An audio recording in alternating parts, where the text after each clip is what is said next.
warahmatullahi wabarakatuh. Oke, kita jumpa lagi di mata pelajaran matematika. Di pertemuan kali ini, kita akan membahas terlebih dahulu materi yang belum Ibu sampaikan di pertemuan sebelumnya. Ada satu materi yang nyambung dari pertemuan sebelumnya. Pertemuan sebelumnya yaitu yang ada di slide PowerPoint ya, bukan di video. Yaitu kedudukan bidang terhadap bidang. Setelah kita bahas materi yang belum sempat kita bahas kemarin, setelah itu kita melanjutkan ke materi selanjutnya ini. Ada 4 ya yang akan kita bahas. Jadi hari ini ada 5 poin yang akan kita bahas. Oke, semangat, check it out. Yang pertama tentang kedudukan bidang terhadap bidang. Ada berhimpit.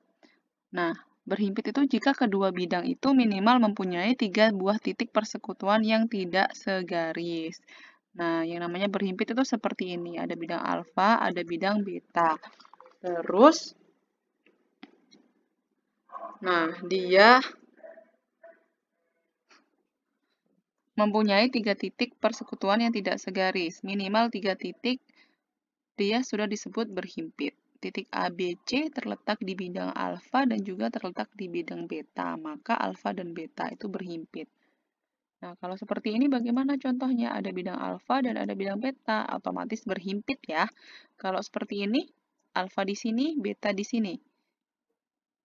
Ini tidak berhimpit karena dia tidak memenuhi syaratnya yang minimal terdapat 3 titik persekutuan yang tidak segaris. Jadi tidak harus semua bagian dari bidang saling menempel atau bersekutu baru dikatakan berhimpit, tapi minimal ada 3 titik persekutuan sudah disebut berhimpit. Oke, yang kedua namanya sejajar.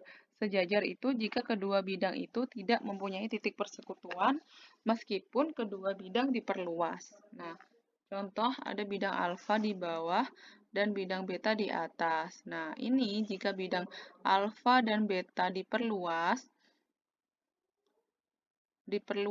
maka tidak akan berpotongan. Itu disebut sejajar. Yang ketiga disebut berpotongan jika kedua bidang itu tidak berhimpit dan tidak sejajar. Perpotongan kedua bidang tersebut berupa garis lurus dan dinamakan garis potong atau garis tembus atau garis persekutuan. Contohnya seperti ini. Bidang alfa berpotongan dengan bidang beta. Kalau dua bidang berpotongan itu, perpotongannya berupa garis lurus. Nih, garis G merupakan garis potong atau garis tembus atau garis persekutuan dari dua bidang yang saling berpotongan ini. Nih, ada contoh soal. Maaf ya, ini jangan dilihat dulu. Ini ada contoh soalnya. Ini kesalahan teknis, guys. Sorry.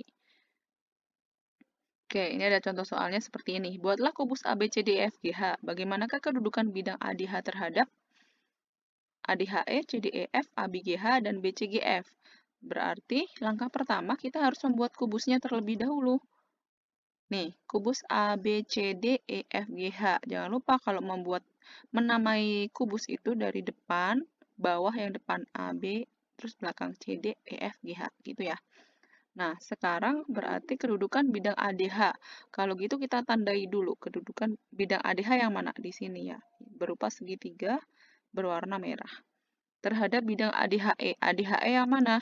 ADHE itu berarti bidang yang diberi warna biru ini ya. Ini adalah bidang ADHE.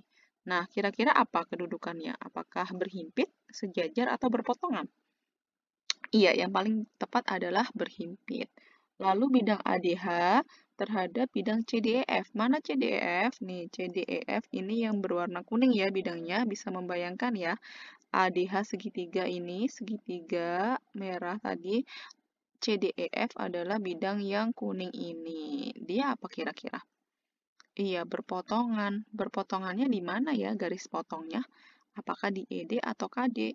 Yang betul adalah di KD, karena garis KD itu terletak di bidang ADH juga terletak di bidang CDEF. Maka garis potongnya atau garis tembusnya garis tembusnya adalah garis KD. Sekarang bidang ABGH. ABGH yang mana? ABGH. Nah, yang ungu ini ya, bidang ABGH.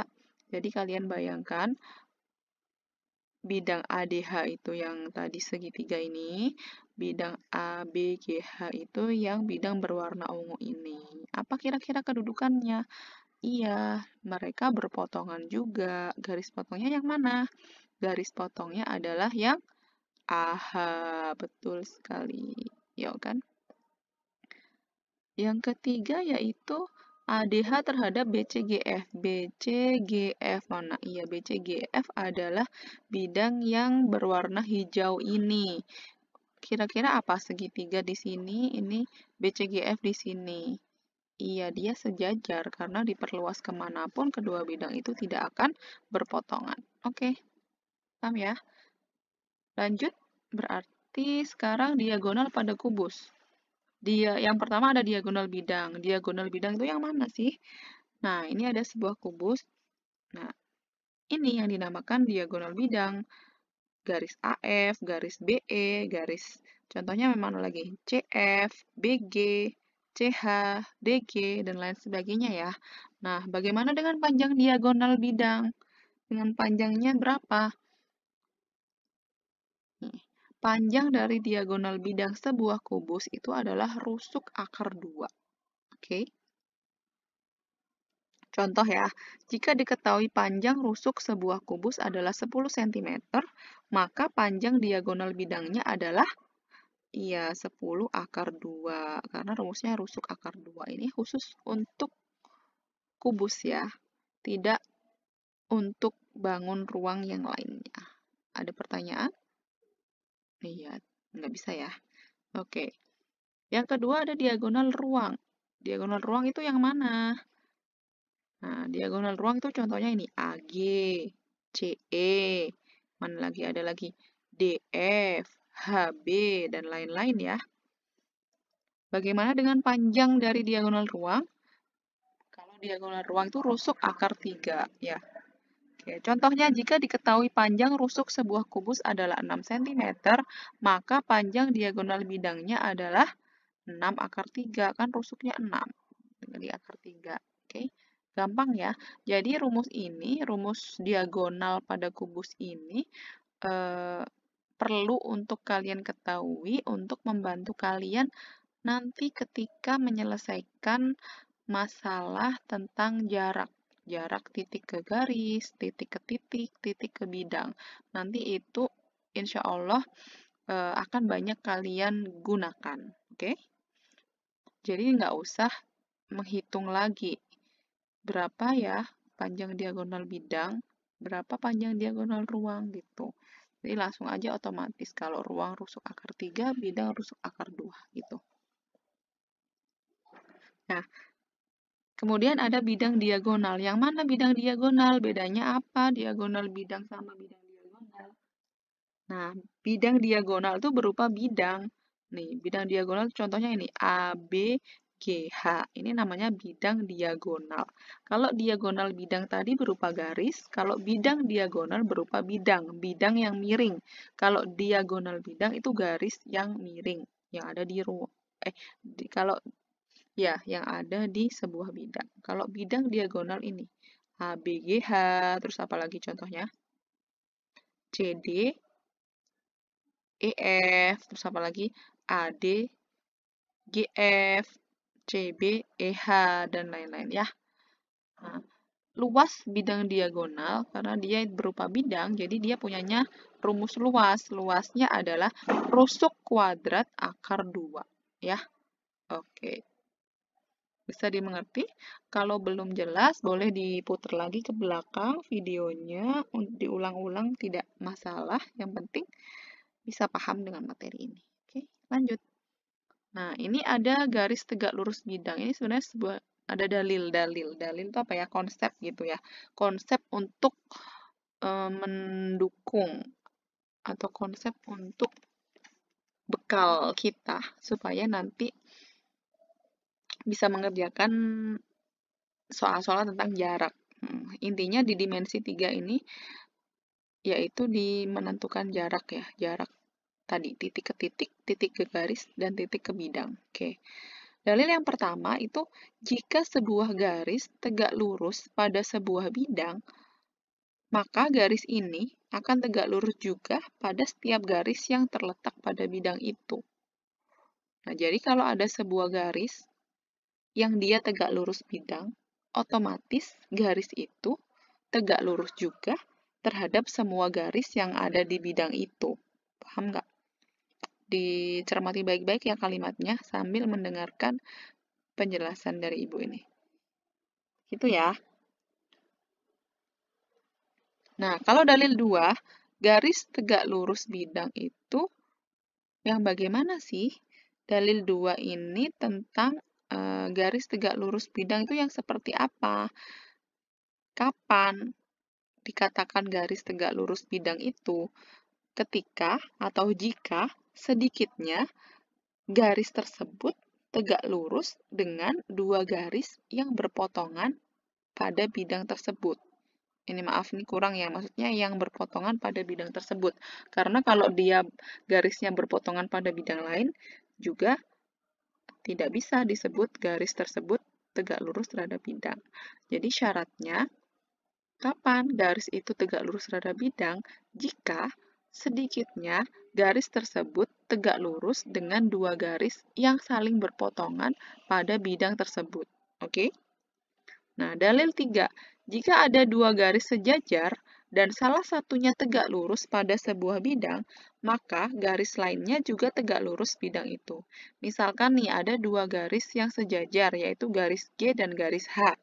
Garis G tegak lurus terhadap bidang, maka tidak usah dites atau nggak usah dibuktikan, garis H itu otomatis akan sejajar, garis H itu akan tegak lurus juga terhadap bidang alfa. Paham nggak? Ulang ya.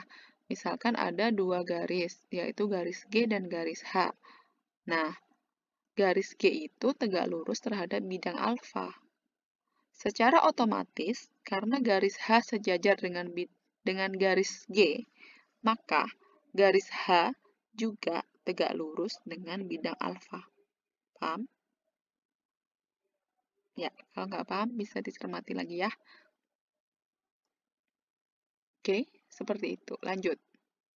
Nah, ini sebenarnya intinya. Inti di dimensi 3 itu, yaitu menentukan jarak pada bangun ruang. Tapi kali ini yang kita bahas jarak antar titik dan jarak titik ke garis saja ya. Yang pertama jarak titik ke titik atau antar titik. Misalkan ada sebuah titik A dan titik B.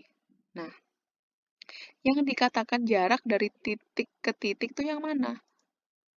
Jarak antara dua titik itu merupakan panjang ruas garis yang menghubungkan titik tersebut. Maka yang disebut jarak dari titik A ke titik B itu adalah ruas garis AB. Panjang ruas garis AB ini adalah jaraknya. Kita hitung berapa gitu ya. Yang kedua, ada contoh soalnya nih. Contoh soal. Jika diketahui sebuah kubus dengan panjang rusuk 12 cm, maka hitunglah jarak antara titik A dan titik H. Titik A di mana? Di sini. Titik H di mana? Di sini. Nah, yang dinamakan jarak ya tinggal kita hubungkan saja antar kedua titik ini membentuk sebuah garis AH. Ingat, garis AH ini adalah garis apa tadi sebelumnya? Iya, garis AH ini adalah garis diagonal. Diagonal apa kalau di sini? Diagonal bidang. Maka panjang dari sebuah diagonal bidang pada kubus apa? Iya, rumusnya rusuk akar 2. Rusuknya 12 akar 2. Berarti ya, panjang AH adalah 12 akar 2. Karena AH itu diagonal bidang. Oke, lanjut. Ya. Nah, sekarang jarak titik ke garis. Ada sebuah titik, P misalkan, ada sebuah garis G. Nah, jarak titik ke garis itu yang bagaimana? Jarak antara titik dan garis merupakan panjang garis yang ditarik dari titik tersebut sampai memotong garis secara tegak lurus. Coba dari ilustrasi. Dari keterangan itu, kita perhatikan ilustrasi ini. Nah, oke. Dari sini kira-kira mana ya jarak antara titik P ke garis G ini? Apakah ruas garis PA, apakah PB, atau PC?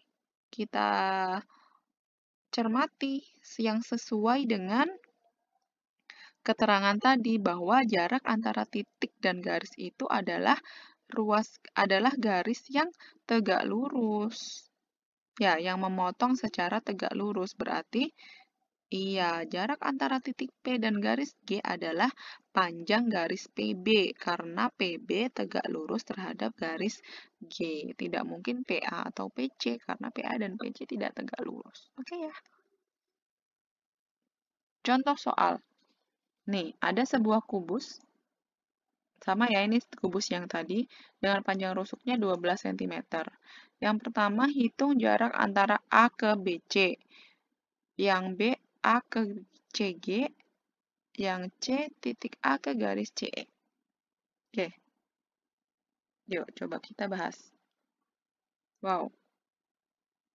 Nah, ini coba nggak usah perhatikan yang bawah dulu ya. Ini belum dianimasi berarti ini sama ibu, kelupaan nih. Oke, lihat yang kubusnya ini ya. Yang ditanya apa yang pertama tadi? Jarak antara titik A di sini dan garis BC. Nah, kita uraikan bidangnya. Titik A dan garis BC itu kan berada di bidang ABCD ya. Kita gambar bidangnya di sini. ABCD, oke. Dia berupa apa? Persegi ya kalau kubus itu. Kalau dilihat dari atas kan bidang ABCD itu berupa persegi. Kalau lihat dari samping ini kayaknya menceng gitu ya. Oke. Sekarang jarak titik A ke garis BC. Nih, garis BC yang merah ini. Kita ingat kembali bahwa konsep jarak antara titik ke garis itu adalah garis yang tegak lurus, memotong tegak lurus garis BC ini. Garis mana kira-kira yang bisa menghubungkan antara titik A dengan garis BC dan dia garisnya tegak lurus dengan garis BC? Apakah garis AC?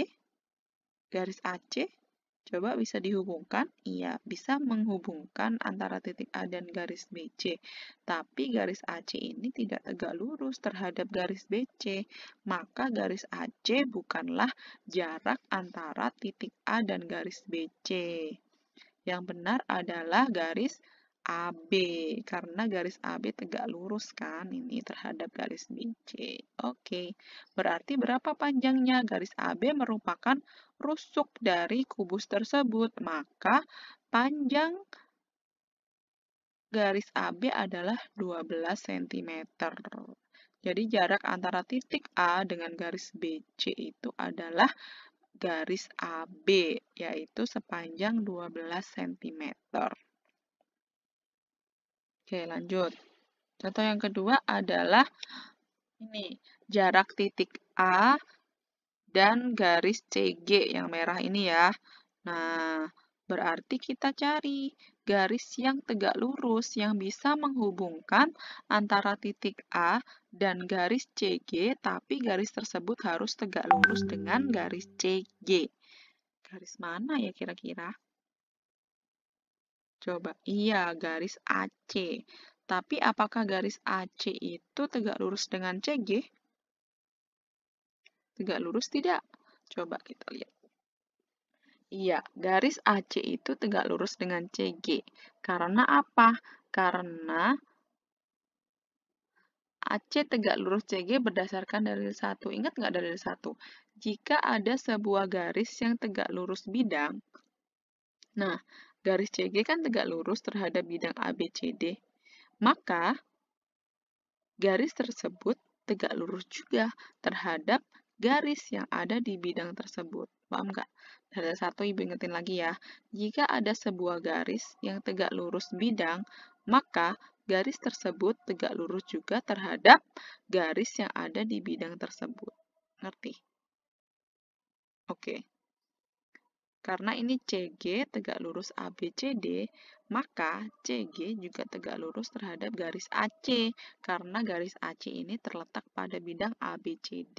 Oke, berarti jarak antara titik A ke garis CG itu adalah garis AC.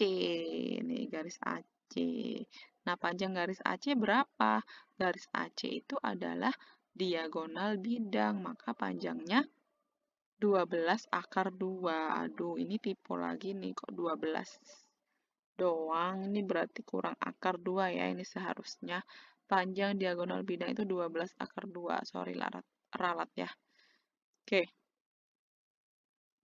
Sekarang jarak titik A ke garis CE. Nah, bagaimana? Oke, kita lihat. Jarak titik A ke garis CE berarti kita tarik ruas garis yang tegak lurus. Dari titik A ke garis EC yang tegak lurus dengan EC. Berarti, nah di sini garisnya ya. Jarak antara titik A dan garis EC. Karena ini tegak lurus. Kita kasih nama X. Berarti jarak antara titik A dan garis EC itu adalah garis AX. Berarti yang akan kita cari adalah AX. Karena jaraknya itu. Jarak antara titik A dan garis EC adalah garis AX. Karena garis AX ini tegak lurus dengan EC ya. Jadi kita tarik ruas garis sendiri yang tegak lurus. Kenapa nggak AE, Bu? Karena AE kan nggak tegak lurus sama EC. Ya kan? Maka dari itu kita tarik ruas garis sendiri yang tegak lurus. Kita namakan garis AX. Lalu langkah selanjutnya apa? Ya tinggal dihitung. Dihitung panjangnya. Kita gunakan segitiga ACE. Kita gunakan segitiga ACE untuk membantu kita menemukan garis AX. Nah, di sini untuk menemukan garis AX, kita harus tahu bagian-bagiannya dulu. Bagiannya maksudnya panjang AE. Berapa panjang AE?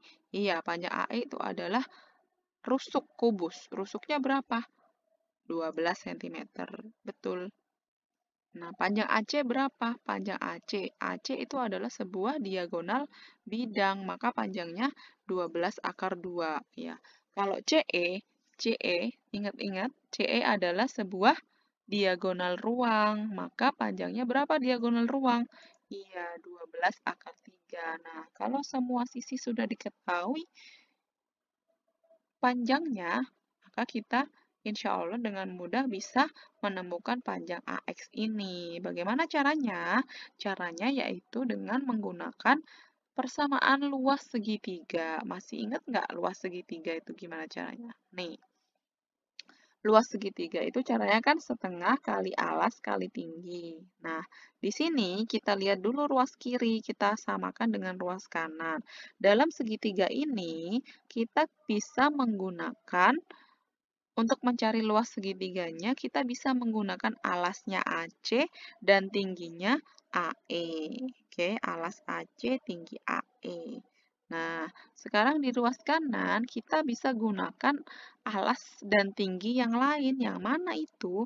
Kita bisa gunakan alasnya EC, tingginya AX. Kenapa? Karena kalau tinggi itu kan harus tegak lurus dengan alas. Kalau di dalam segitiga, kalau mencari luas segitiga. Itu kan, ini alasnya EC, dia tegak lurus AX, maka bisa digunakan nih. Setelah itu kita masukkan panjangnya. Berarti setengah kali AC panjangnya 12 akar 2 dikali AE panjangnya 12. Sama dengan setengah kali EC panjangnya 12 akar 3 dikali AX yang dicari, ya kan? Nah, ini ada setengah, ruas kiri setengah, ruas kanan setengah.